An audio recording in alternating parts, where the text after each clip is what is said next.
మాఘ పురాణం 16వ రోజు పారాయణం ముఖ్యంగా శ్రీహరి అనుగ్రహం మరియు తీర్థయాత్రల విశిష్టతను తెలియజేస్తుంది.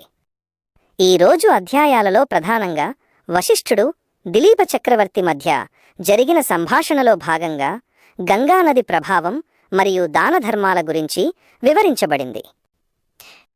16వ రోజు పారాయణ సారాంశం. మాఘమాసంలో సూర్యోదయానికి ముందే స్నానం చేయడం వల్ల కలిగే పుణ్యమంతా ఇంతా కాదు.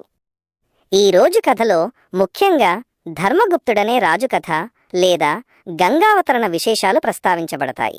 ముఖ్య అంశాలు: గంగా స్నాన ఫలం. మాఘమాసంలో గంగానదిలో స్నానం చేయడం వల్ల 1000 అశ్వమేధ యాగాలు చేసినంత పుణ్యం లభిస్తుంది. తిలదానం, నువ్వుల దానం. ఈ రోజు నువ్వులను దానం చేయడం, నువ్వులతో హోమం చేయడం లేదా నువ్వుల పిండితో దీపం వెలిగించడం అత్యంత శుభప్రదం. విష్ణు పూజ.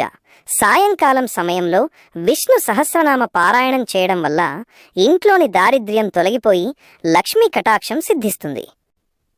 ఆచరించవలసిన విధి విధానాలు: 1. అభ్యంగన స్నానం. సూర్యోదయానికి ముందే స్నానం ఆచరించాలి. 2. అర్ఘ్యం. మాఘ మాసమిమం పుణ్యం స్నాతోహం దేవమాధవ అని ప్రార్థిస్తూ సూర్యభగవానుడికి అర్ఘ్యం వదలాలి. 3. దీపారాధన. ఇంటి పూజా మందిరంలో మరియు వీలైతే శివాలయంలో లేదా విష్ణు ఆలయంలో దీపం వెలిగించాలి. 4. నైవేద్యం.